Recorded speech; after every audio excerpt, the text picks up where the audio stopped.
안녕하세요. 자, 오늘은 일리아스 제6권 그리고 7권 여러분과 함께 나누는 시간을 갖도록 하겠습니다. 먼저 6권의 내용을 살펴보겠는데요. 6권의 제목은 헥토르와 안드로마케의 만남, 이렇게 제목이 붙어 있네요. 자, 6권을 딱 피면요, 신들이 간섭하지 않은 상태에서 그리스군에게 유리하게 전투가 진행되는 것을 볼 수 있습니다. 그리스 영웅들이 이제 힘을 내서 트로이아를 맹렬하게 공격을 하고 트로이아가 조금씩 밀리는 형국을 갖게 됩니다. 그때 이제 네스토르라고 하는 유명한 그리스 장군이 이제 노익장이죠. 이렇게 말을 합니다. 시리아는 다나오스 백성들의 영웅들이요, 아레스의 시종들이요, 지금은 누구든 되도록 많은 전리품을 함선들이 있는 곳으로 실어가려고 전리품에 매달려 뒤로 처지는 일이 없도록 하시오. 적국을 도륙합시다. 그러면 나중에 평안히 들판 위에서 죽은 시신들의 무구들을 벗길 수 있을 것이요, 라고 이렇게 말을 합니다. 자, 그리스군을 독려하기 위해서 네스토르가 하는 말입니다만은, 우리가 여기서 이제 한 가지 좀 생각해 볼 수 있는 것은 고대 세계의 전쟁의 양상, 전쟁의 성격이 어떠한 것이었는가 라고 하는 것을 여기서 어느 정도 알 수가 있습니다. 기본적으로 약탈하는 거죠. 그래서 고대 세계 전쟁은 내가 가서 어떤 국가의 명예라든지 어떤 거대한 명분보다는 가장 우선적인 것은 개인들이 전쟁에 나가서 자신들의 전리품을 얻는 것이 가장 중요한 것이었다는 것을 우리가 알게 되고요. 자, 여기서 네스토르가 지금 우리가 전쟁 중이니 이 전투 중에는 될 수 있으면 전리품 챙기는 것을 뒤로 미루고 나중에 이제 승리를 거둔 뒤에 전리품을 챙기자라고 하는 것을 말하는 것을 이렇게 볼 수가 있습니다. 아무튼 그리스군이 맹렬하게 공격을 하니까 이제 트로이 측에서 몰려서 이제 대책을 강구하게 되는데요. 그때 헬레노스라고 하는 예언자가 등장하는데, 이 헬레노스는 누구냐면 헥토르의 동생입니다. 헥토르 동생, 그러니까 왕자 중에 하나죠. 그러니까 예언자이면서 이제 왕자인 이 헬레노스가 이제 헥토르에게 이렇게 얘기를 해요. 자, 지금 우리가 막 밀리는데 이 밀리는 것은 아테네 여신이 그리스 편을 들고 있기 때문이기 때문에 그 아테네 여신에게 이제 제물을 바치고 제사를 드리게 되면 그 아테네 여신이 우리 편에 서야 우리가 전투에 이길 수 있지 않겠는가라고 그렇게 말하는 겁니다. 자, 그래서 이렇게 말을 해요.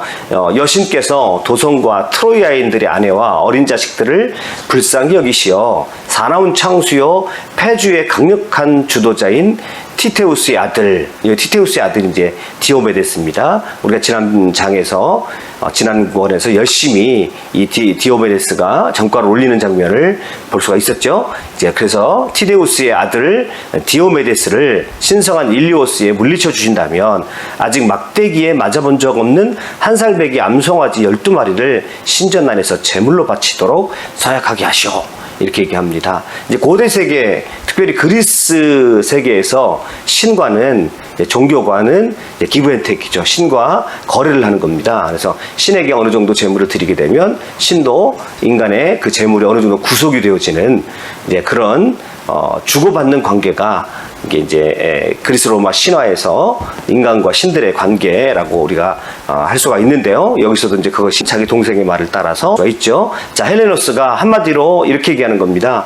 지금 아테네 신을 조금 달래서 우리 편에 들도록 해라. 그리고 우리를 향해서 불쌍한 마음을 갖도록 하는 것이 지금 급한 것 같다. 그리고 왜 그렇게 얘기하냐면 또 디오베데스하고는 또 아테네가 굉장히 친하게 가까이서 디오베데스에게 힘을 주고, 이제 전장에서 보았듯이 디오베데스가 아주 혁혁한 공과를 세워서 그리스 편에게 유리하게 이제 전쟁이 흘러가도록 만들었거든요.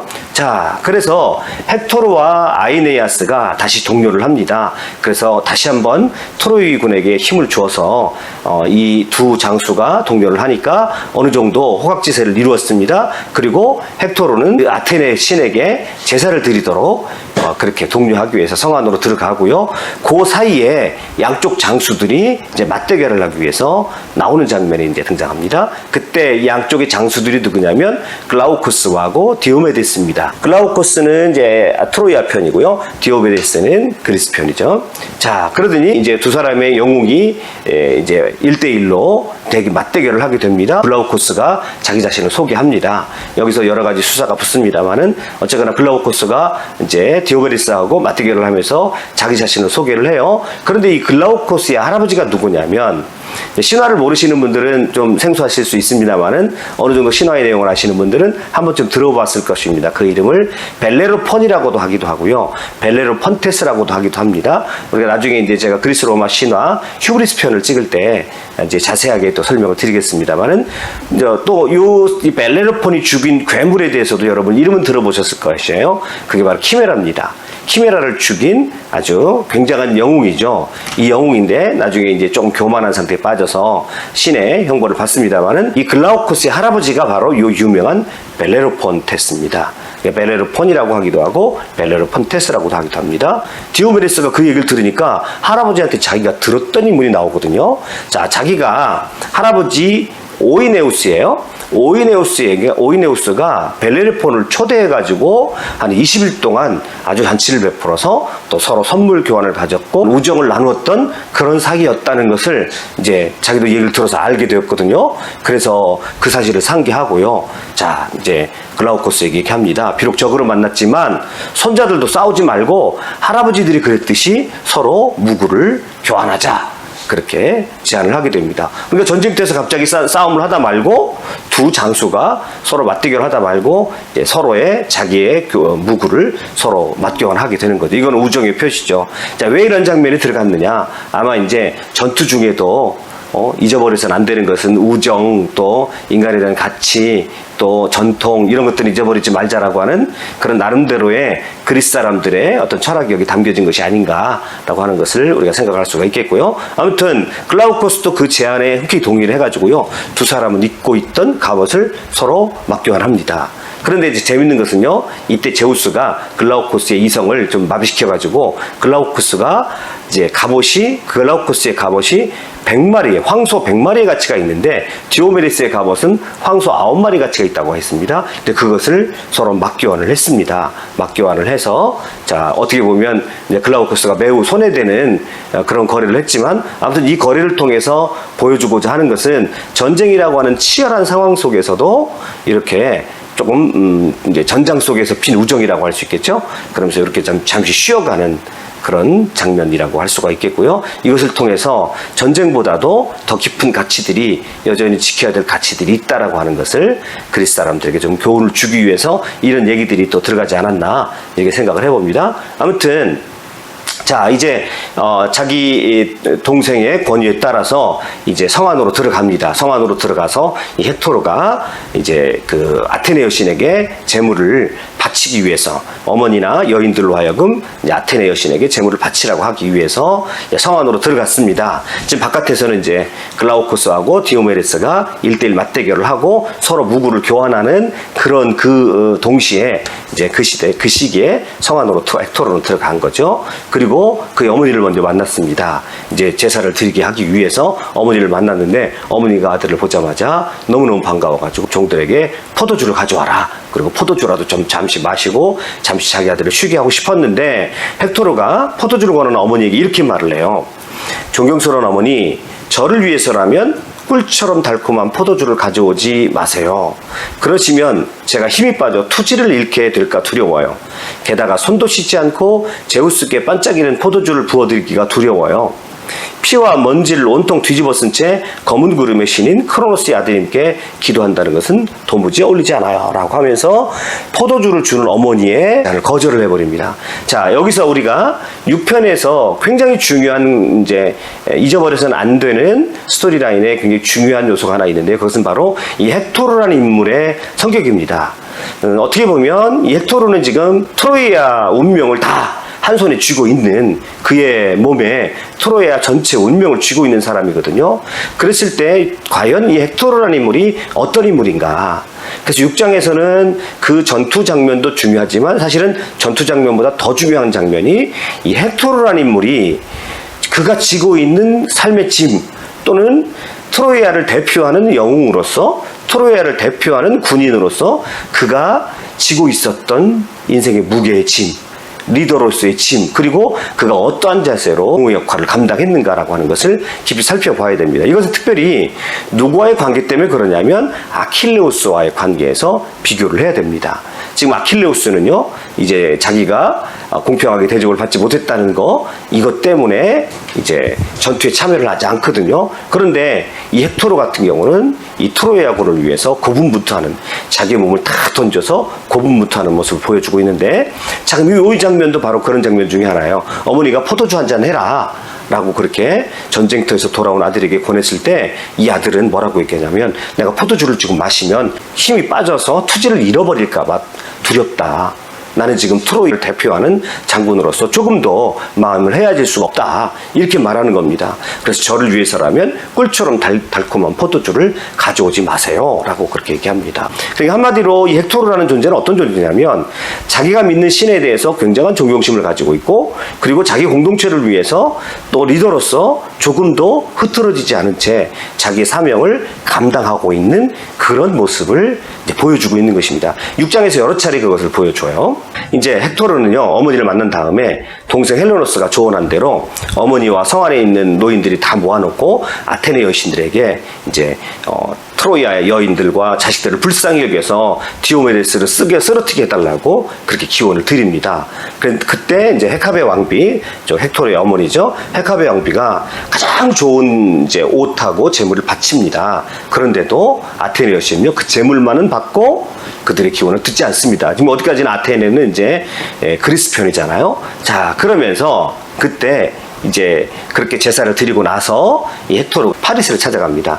여러분 한번 이제 떠올려 보시면요, 3장에서 전투를 벌이거든요. 이제 1대1 전투를 이제 하잖아요. 메넬라우스하고 이 파리스가 전투를 하다가 메넬라우스가 이기고, 그 다음에 이 파리스가 점점점 지게 생기자 그때 누가 나타나냐면 아프로디테가 나타나가지고 이 파리스를 싹 이제 납치해 가거든요. 파리스를 싹 들어가서 이제 헬레네의 침실에 갖다 놓거든요. 그 이후로 이 파리스는 전투에 참여할 생각을 하지 않고 헬레네와 함께 방에서 사랑을 나누고 있습니다. 그러니까 이제 트로이 사람들이 굉장히 여러 가지로 불만을 하겠죠. 자, 그때 이제 헥토르가 찾아가가지고 이제 이 파리스를 막 뭐라고 얘기를 합니다. 그냥 거의 모욕에 가까운 어사를 퍼부어댑니다. 한마디로 이제 어떤 얘기를 하는 거냐면, 네가 지금 이 전쟁이 누구 때문에 벌어진 건데 네가 이 전투에 참여하지 않고 이게 너의 아내 방에 와서 이렇게 지금 쉽게 말하면 노닥거리고 있느냐 라고 그렇게 책망을 합니다. 그랬더니 이제 이 파리스가, 안 그래도 형님 나 지금 막 전투에 나가려고 하고 있는 참입니다. 너무 야단치지 마세요 라고 그렇게 말을 합니다. 자, 그 다음에 이제 가슴 아픈 장면이 하나 나오는데요. 가슴 아픈 장면이 나오는데, 이 헥토르라는 사람이 어떤 인물인지, 이것을 그냥 이제 스토리를 그냥 흐름대로만 읽으면 아무 의미가 없고요. 이제 지금 계속 6권에서는 뭐를 얘기하고 있냐면, 이 헥토르라는 사람이 마음의 부담과 마음의 고통이 얼마나 심했는가라고 하는 것을 보여주고 있는 겁니다. 자, 지금 트로이 전체 운명을 그의 손에 쥐고 있어요. 그 다음에 늘 그는 이 천둥벌거숭이 같은 이제 파리스를, 또 동생 파리스에 대한 그런 부담감, 또 동생 파리스에 대해서 사람들이 막 욕을 하고 비난할 때 그것을 감당해야 되는, 그러면서도 동생을 저버릴 수 없는, 그리고 이 무슨 덩어리인 헬레네, 그죠? 그리고 늙은 아버지, 그의 삶은 온통 짐밖에 없는 그런 고독한 영웅의 모습을 보여줍니다. 그렇지만 그런 고독함 가운데도 한 번도 그는 뒤로 물러서려고 하지 않고 자기의 맡은 사명을 꿋꿋하게 감당하고 있는 그런 정말 진정한 영웅의 모습을 보여주고 있는 것이죠. 잠깐 말씀드렸던 대로 아킬레우스는 지금 아직 완성된 형태의 영웅이 아닙니다. 그런데 이미 헥토르는 지금 보여주고 있는 6장의 모습을 보면 이미 그가 완성된 영웅으로서의 모습을 보여주고 있거든요. 자, 더 마음을 아프게 하는 것은 그의 아들하고 이별하는 장면입니다. 그의 아내 안드로마크하고 또 그의 아들을 사랑하는 아들하고 이제 이별하는 그런 장면인데요. 자, 아들을 볼 때 아들이 이 헥토르가 투구를 쓰고 있는 모습 보니까 아들이 막 울어요. 그러니까 지금 헥토르가 우는 아들을 달래주기 위해서 투구를 벗는 장면입니다. 그리고 마지막으로 아들을 안아보고 이제 자기 아들을 자기 아내에게 넘겨주고 이제 돌아가는 그런 그림의 장면입니다. 남편을 보니까 이 아내의 마음이 너무 고통스럽죠. 그리고 전쟁에 안 나갔으면 좋겠죠. 그리고 실제로 전투에 나가지 말 것을 막 부탁을 해요. 그때 헥토르가 아내에게 이렇게 말을 합니다. 난들 어찌 그런 모든 일들이 염려가 안 되겠어, 여보. 하지만 내가 만일 겁쟁이 모양 싸움터에서 물러선다면 트로이아인들과 옷자락을 끄는 트로이 여인들을 볼 낯이 없을 것이요. 그리고 내 마음도 이를 용납하지 않소. 나는 언제나 용감하게 트로이안들의 선두 대열에 서서 싸우며 아버지의 위대한 명성과 내 자신의 명성을 지키도록 배웠기 때문이요. 라고 이렇게 얘기를 합니다.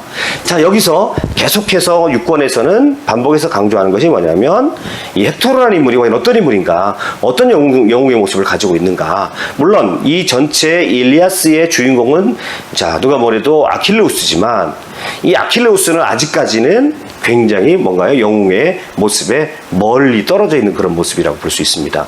그 대신 이 헥토르가 조금 더 완성된 형태의 영웅이라는 것을 보여줍니다. 그는 벌써 이제 아킬레우스가 고민하는 문제죠. 아킬레우스가 긴 수명을 탱해서 작은 명예를 집착하느냐, 아니면 불멸의 명성을 위해서 자기 목숨을, 죽음을 받아들이느냐, 이 문제를 가지고 이제 아킬레우스가 고민하고, 그 문제 때문에 바로 이제 이 그리스에 엄청난 재앙이 닥쳤는데요. 이미 트로야의 헥토르는 그런 모든 문제를 뛰어넘어서 조금도 흔들리지 않고 자기의 죽음의 순간을 향해서 그것을 받아들이면서 그것보다 더 큰 명예를 얻기 위해서, 불멸의 명성을 얻기 위해서, 그리고 그것에 자신의 모든 것을 던지는 것을 볼 수가 있습니다. 자, 그래서 여기에서는 어떻게 보면 아킬레우스의 미래의 모습이기도 하죠. 아킬레우스는 아직까지는 이런 모습을 갖지 못하는 것을 볼 수 있습니다. 그때 이제 전쟁터로 이제 자기 아내하고 자기 아들하고 이제 떨어져서 전쟁터로 막 나가려고 하는데 파리스가 나옵니다. 파리스가 나왔는데 이때에도 이제 헥토르의 마음이 표현이 됩니다. 가슴 아픈 그런 대목이라고 볼 수 있는데요. 자기 동생이 나왔어요. 그러니까 동생한테 또 이제 그 전에 헬레네의 방에 있을 때는 동생을 막 정말 엄하게 꾸짖던 그런 형에서 이제 자유로운 그런 형으로 바뀌어 있는 것을 봅니다. 이봐. 자기 동생을 향해서 말을 합니다. 마음이 바른 사람이라면 어느 누구도 싸움터에서 내가 하는 일을 얕잡아보지 못할 것이야. 너는 역시 용감하니까. 너는 일부러 게으름을 피우며 하려고 하지 않을 뿐이야. 또는 나이 든 아버지가 아들을 달래듯이, 또는 어린 동생을 형이 달래듯이 그렇게 달래고 있습니다. 그래서 나는 너 때문에 고생을 많이 하는 트로이아인들이 너를 욕하는 소리를 들을 때마다 마음이 몹시 괴롭단다. 자, 트로이아의 지도자로서, 리더로서의 역할만을 생각할 때는 이 파리스를 정말 받아들일 수 없지만, 파리스는 또한 자기가 버릴 수 없는 자기의 동생이기 때문에 그는 늘 그런 얘기를 들을 때마다 마음이 아프고 괴로웠다고 얘기를 합니다. 자, 가자.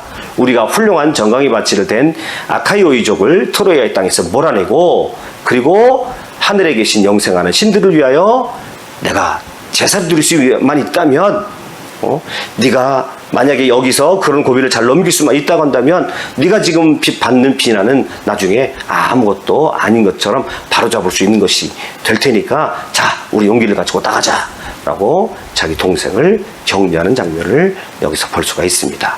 자, 여기서 이제 한번 또 말씀을 드렸습니다만은 명성이라는 측면에서 아킬레우스하고 헥토르가 대조되고 있습니다.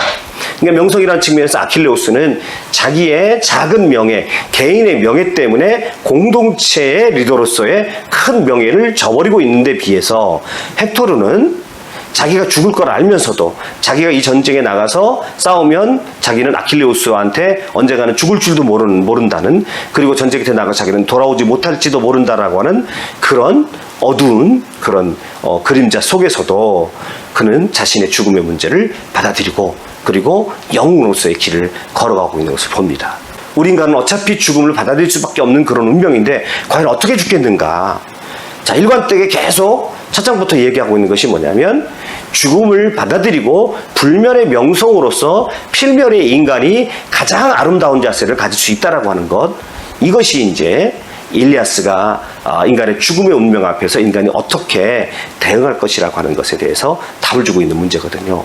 자, 이것을 이 헥토르는 흔들림 없이 자기 마음 가운데 새기고 있었고, 자기의 이제 불멸의 명성을 위해서 자기 죽음을 불사하는 영웅의 모습을 이미 헥토르는 가지고 있다라고 하는 것입니다. 자, 이번 점에서 본다면 아직도 이제 아킬레우스는 불멸의 명성보다는 소화적인 욕망에 머물러 있는 미성숙한 그런 영웅이라고 할 수 있고요. 헥토르는 이미 어떻게 해야 불멸의 명성을 얻을 수 있는지를 알고 있는 성숙한 그런 영웅, 성숙한 인물이다, 이렇게 말할 수 있는 것입니다. 또 조금 더 보편적으로 말하자면 그런 죽음의 문제에 대해서 가장 숭고하게 대응하고 있는 그런 인간이다라고 그렇게 말할 수 있습니다. 그래서 일리아스의 가장 큰 주제, 죽음을 어떻게 받아들일 것인가, 죽음의 운명 앞에서 인간은 어떻게 해야 가장 고귀한 모습을 가질 수 있는가라고 하는 그런 주제를 이미 이 헥토르에게서는 그 전형의 모습을 볼 수가 있다라고 하는 것입니다. 자, 여기까지가 6권에서는요, 헥토르를 중심으로 해서 헥토르가 어떠한 삶의 짐을 지고 있고 리더로서의 어떤 자세를 가지고 있는지 완성된 영웅으로서의 헥토르의 모습을 보여주고 있습니다. 자, 그 다음에 7권을 보면요, 이제 제목이 헥토르와 아이아스의 결투입니다. 자, 헥토르가 이제 트로이 성에서 바깥으로 나왔습니다. 자, 헥토르가 등장하자 트로이아 군들이 이제 전의가 살아납니다. 그래서 전투 양상이 헥토르의 등장과 함께 트로이아 군에게 유리해지게 됩니다. 이때 이제 아테네 여신이 가만히 보니까 그리스가 다시 불리하게 생겼거든요. 개입하려고 하는 차에 아폴론이 아테네를 제지하고 나섭니다. 아폴론의 제안으로 두 신은 이제 오늘 전투를 중단하기로 합의하고요. 그 방법으로 헥토르와 아카이오 쪽의 장수 중에서 한 명이 맞대결하는, 결투하는 것으로 오늘 첫째 날 전투를 마무리하자. 이거 무한정 싸움 할 수가 없으니까 그렇게 두 신끼리 약속을 하고요. 그런 계시를 헥토르에게 줍니다. 그래서 헥토르가요, 이제 그리스군에게 나갑니다. 그래서 이렇게 외쳐요.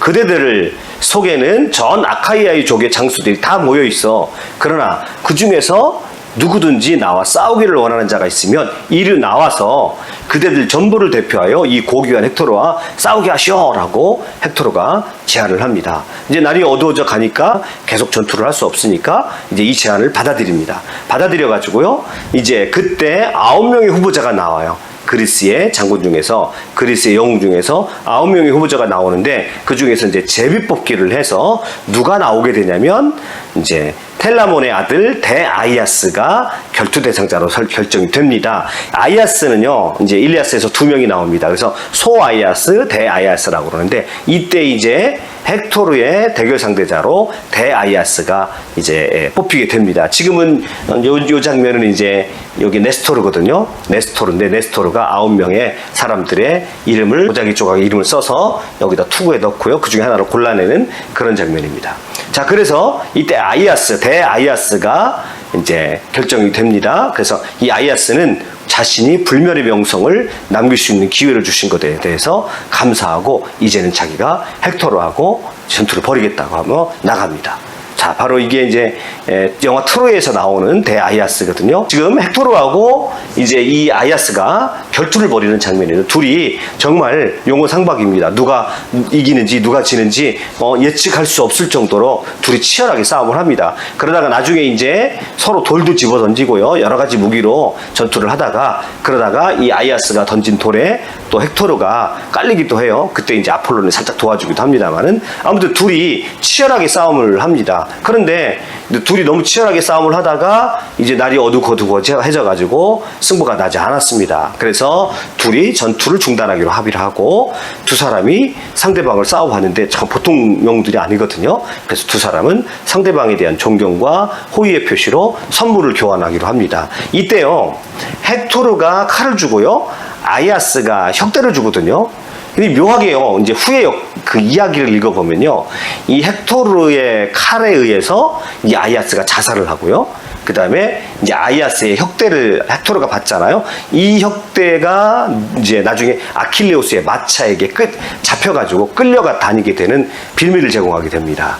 그래서 이 두 인물들은 각자 선물을 받은 사람에게 결국은 죽음으로 몰아가는 그런 대상이 됩니다. 여기서 이제 아이아스가 왜 자살을 하냐면, 나중에 이제 그 아킬레우스의 투구를 누가 갖느냐, 이 문제를 놓고 이제 그리스 영웅끼리 서로 경쟁을 벌이게 되거든요. 그때 아이아스가 그거를 굉장히 욕심을 냈는데 자기가 얻지 못하자 이제 자기가 목숨을 끊어버립니다. 왜냐하면 자기는 아킬레우스 못지않는, 아킬레우스가 만약에 없다면 내가 그 아킬레우스의 갑옷을 받는 것이 마땅하다는 그런 자부심이 있었는데, 자기의 그 아킬레우스의 이제 갑옷이 안 와요. 그러자 이제 나중에 자살하는 그런 일이 발생하거든요. 아무튼 두 사람이 이제 서로 무기를 교환했는데 이것이 서로의 목숨을 끊는 그런 이제 도구가 되었습니다.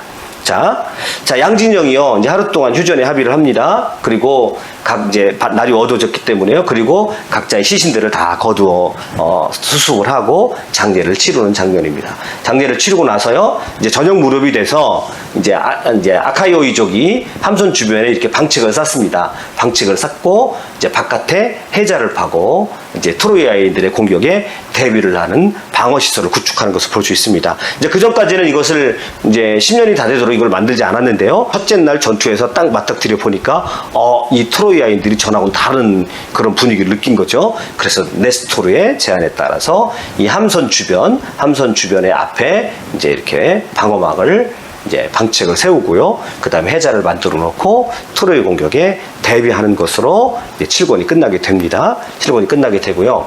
자, 그래서 이제 여기까지 7권까지 오면서 이제 일리아스의 첫째 날 전투가 끝나게 되는 거죠. 그래서 우리가 이제 1권, 2권, 3권까지는 전쟁의 준비 과정이고요. 전쟁의 서막이라고 한다면 4권, 5권, 6권, 7권 이렇게 4권은 첫째 날 전투를 다루고 있습니다. 이게 첫째 날 전투에서 가장 중요한 것은 뭐냐면 디오메데스라는 사람이고요. 디오메데스가 트로야를 막 밀어붙이도록 굉장한 그 용기를 내고 힘을 발휘하는데요. 심지어는 이제 신들도 이들에게 상처를 받죠. 아프로디테도 상처를 받고, 그 다음에 아레스도 이 디오메데스에게 상처를 받습니다. 이제 또 한 사람의 굉장히 중요한 인물이 등장하는데 그 인물이 바로 트로이아를 대표하는 헥토르라는 인물이죠. 그럼 이 헥토르라는 인물은 디오메데스하고 또 다른 측면이 강조가 돼요. 그러니까 디오메데스는 굉장히 전쟁을 잘하고 아테네의 영향을 받아서 아테네의 보호를 받아서 굉장히 전투를 열심히 내는 데 비해서 이 헥토르는요, 완성된 형태의 영웅의 모습으로 등장하게 됩니다.